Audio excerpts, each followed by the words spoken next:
En muchas actividades sociales hay líderes. Los líderes son personas que, por las circunstancias propias de su contexto social, aunado ciertos rasgos de personalidad, tienen la posibilidad de organizar a un grupo a fin de intentar cumplir con un objetivo concreto. Cotidianamente, podemos observar que bajo la influencia de un líder se puede alcanzar beneficios para la comunidad.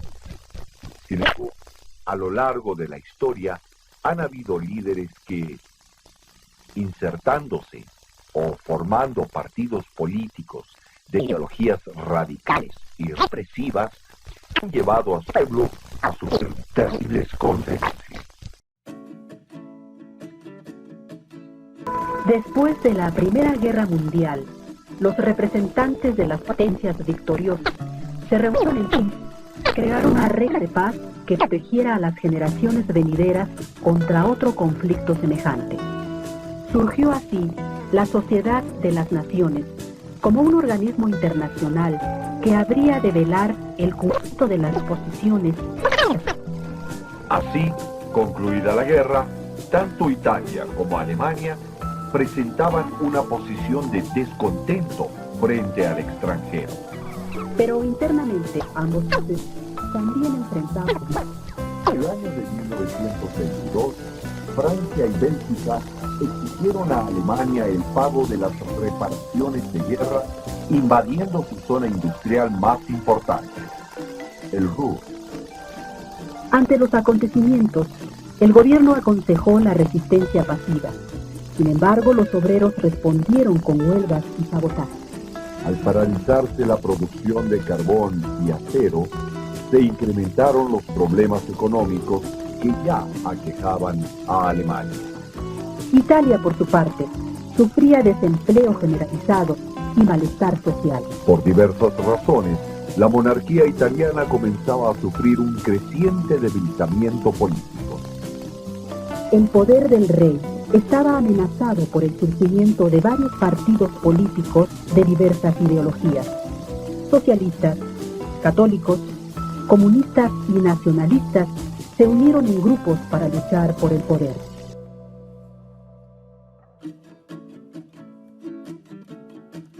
Dentro de la problemática política de la Italia de los años 20, un hombre comenzaba a tomar cada vez más fuerza: Benito Mussolini.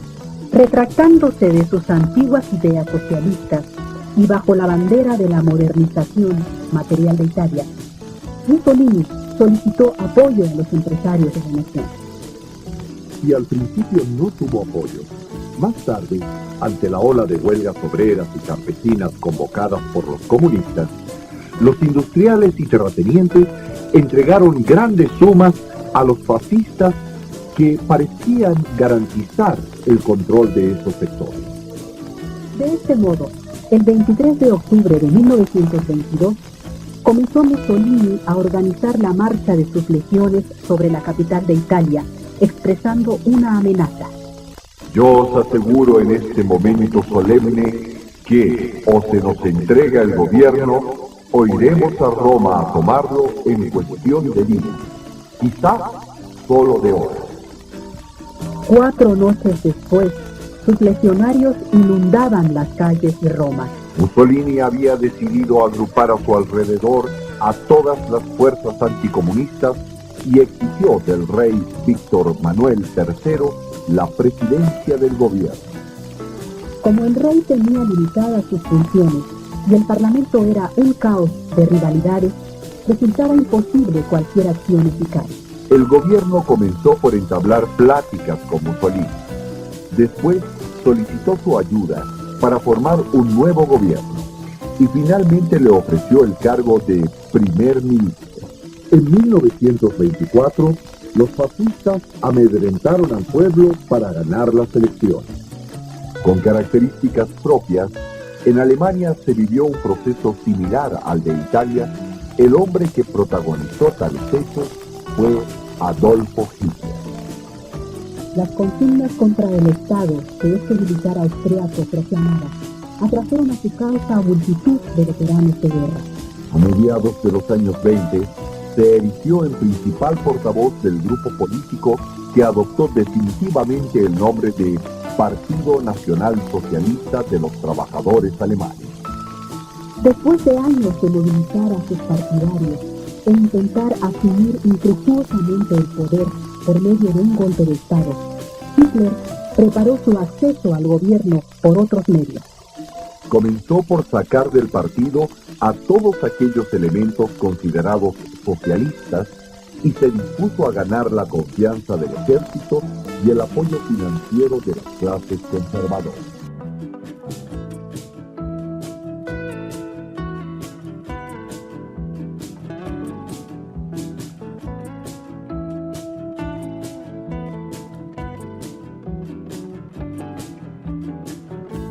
Para entonces, Alemania, que gracias a los créditos estadounidenses y a un activo comercio internacional, finalmente comenzaba a recuperarse de su precaria situación económica, volvió a decaer por efecto de la depresión de 1929.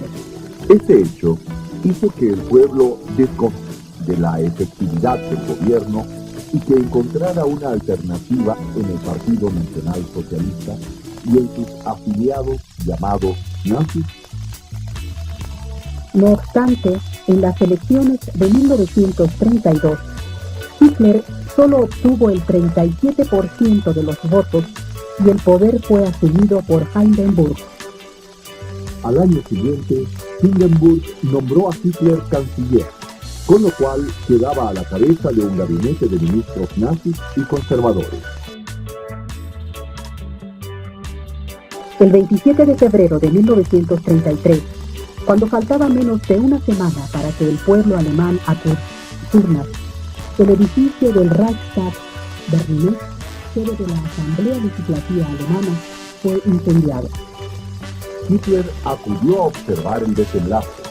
Declaró que el incendio significaba un abierto ataque comunista, por lo que se disponía a actuar en su contra. El 28 de febrero, Hitler asumió poderes excepcionales, justificando su acción como una medida para la protección del pueblo y del Estado. Los nazis, con la radio y la prensa en sus manos, convocaron elecciones, las cuales ya resultaban innecesarias, pues Hitler ya se había transformado en virtual dictador de Alemania. A partir de entonces, se prohibieron las manifestaciones comunistas, se clausuraron las publicaciones socialistas, se disolvieron los sindicatos y se suspendió, hasta nuevo aviso, la libertad de expresión de prensa y de reunión. El 5 de marzo, día de las elecciones, los nazis se alzaron con la mayoría.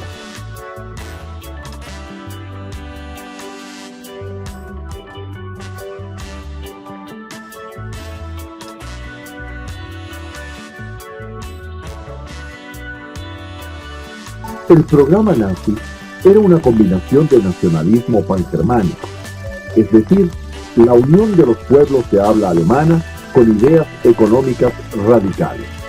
Además, se caracterizó por una política de absoluta lucha contra todas las razas que no fueran arias y sobre todo contra el pueblo judío. El nacionalismo, manejado bajo la concepción nazi, logró penetrar en la población de manera que aceptaba y apoyaba la idea de expandir su territorio. Desde mucho antes de asumir el poder, Hitler expuso abiertamente su idea de superioridad del pueblo ario y la importancia del Estado. En su libro Mi lucha, se expresaba de la siguiente manera: existen en la historia innumerables ejemplos que prueban con alarmante claridad cómo, cada vez que la sangre aria se mezcló con la de otros pueblos inferiores, la consecuencia fue la destrucción de la raza portaestandarte de la cultura, la aria. Si el ario se extinguiese, no podría subsistir cultura alguna cuyo nivel intelectual fuese comparable con el de las grandes naciones de hoy en día. La nación judía no posee una cultura verdadera, por lo menos una que le sea peculiar. Porque, sea cual fuere la cultura que el judío aparente poseer, esta será propiedad de otros pueblos. Estas, entre otras, fueron las ideas que los alemanes apoyaron, y al hacerlo, se lanzaron a una absurda idea de conformar una nación, con una comunidad de individuos de razas homogéneas, cuya misión era la de dominar el mundo.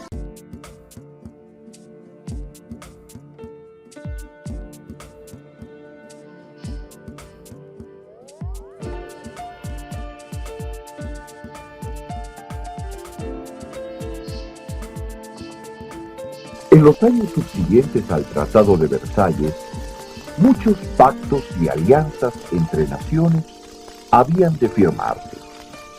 Pero ante la depresión económica desatada en 1929, la Sociedad de Naciones se disolvió en una anarquía de estados que buscaban ventajas nacionales.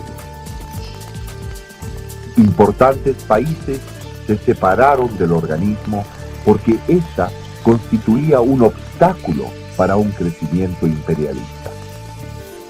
Japón invadió la parte central de Manchuria.